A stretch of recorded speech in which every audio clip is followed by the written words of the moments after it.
Good day everyone, this is the Lord Doctor here. In this video we're going to go over some general tips and tricks to become a better webcomic creator and overall how to start your webcomic today. Before we begin, I also have a webcomic. It's called Crushing Dawn. It is inspired by various battle shonen but with a psychological twist to it and some sci-fi elements as well.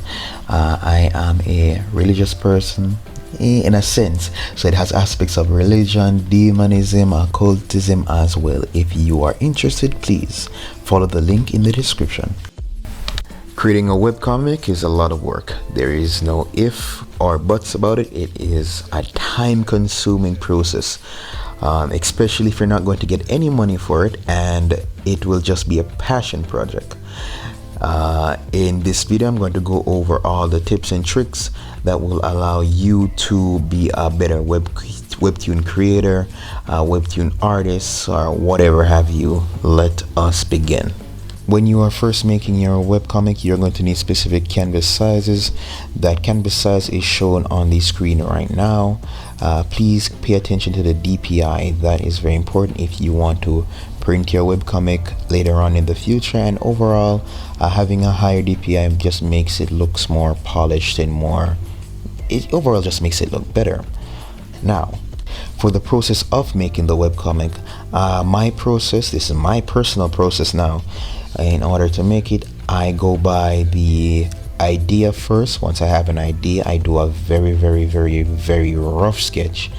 After that rough sketch is outlined, I further refine that sketch.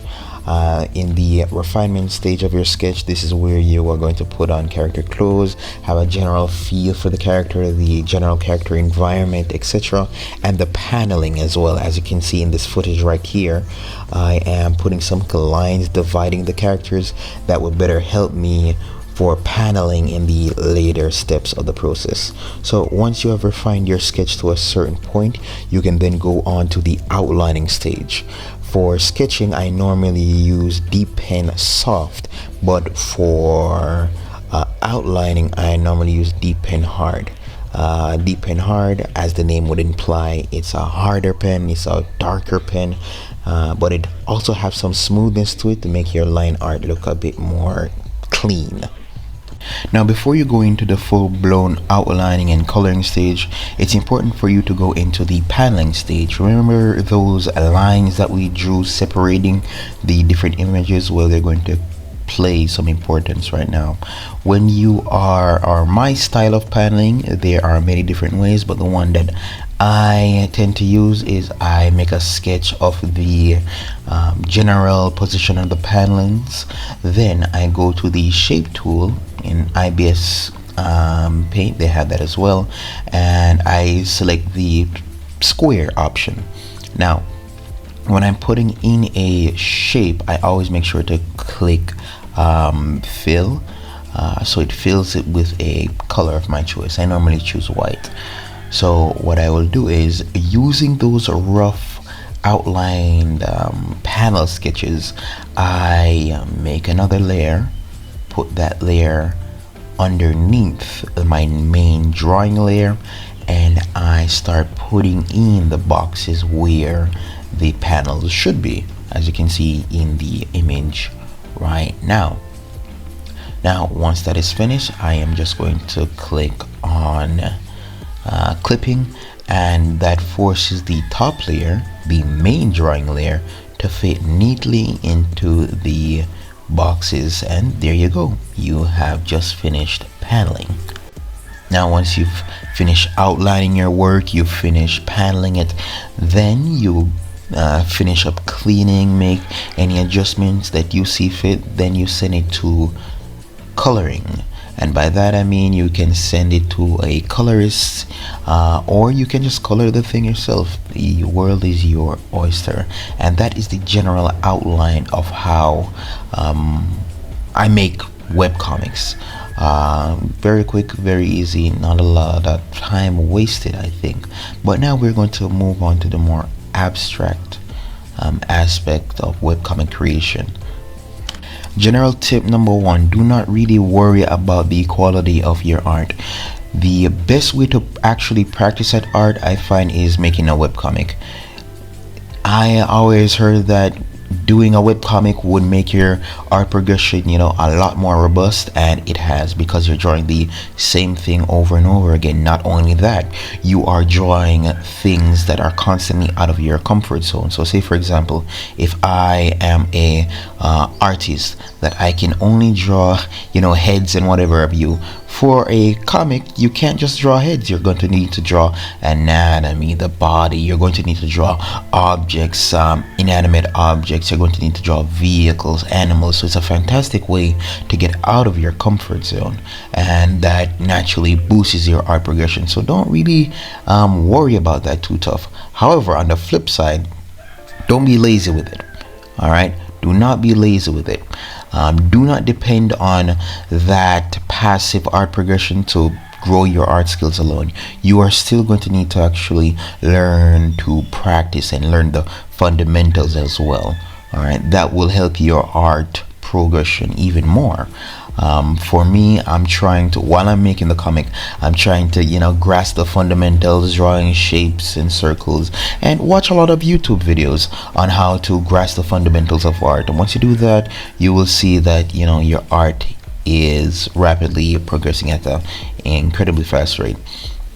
One thing that always pisses me off, people always say, oh, look at Tower of God, look at One Punch Man, they had terrible art, but look at them now. Do not use those things as a baseline. I don't think that it's healthy to use as a baseline.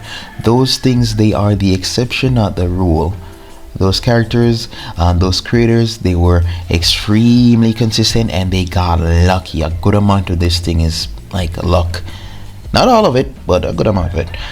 So don't look at that and have that expectation that if my drawings are bad, eventually if I just keep with it, it's gonna grow big. No, you have to continuously try to work on your art, work on your writing, work on yourself to be better. Don't just depend on, oh, one day I'm gonna make it big, and you're not putting the effort that is needed to get that. Second general tip: setting expectations correctly. Now, comics, they are a saturated market. You have thousands and thousands and thousands of comics, especially in this day and age where places like Global Comics, Namikomi, Webtoon, they've made it much easier for the individual person to publish their webcomic. And because of that, you're going to have webcomics from various different genres, of various different qualities. And because of that, set your expectations accordingly. When I first started, just in January, I had the thought that I would get 10 subscribers in 20 subscribers, 30 subscribers in a week or a couple of weeks out of a view. But no, it's not that easy. For Webtoon, the most dominant genre on Webtoon is romance, hands down. No joke. It is a box ghost versus gojo type of difference. The difference is ridiculous. So if you're not doing romance, just know that your comic is going to take a bit longer to get some traction, and set your expectations accordingly so to prevent disappointment.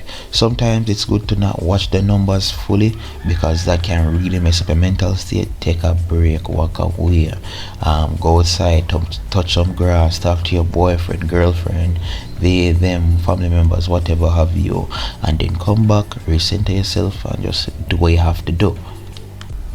Alright, next point is on marketing. Marketing is a very complex issue in itself.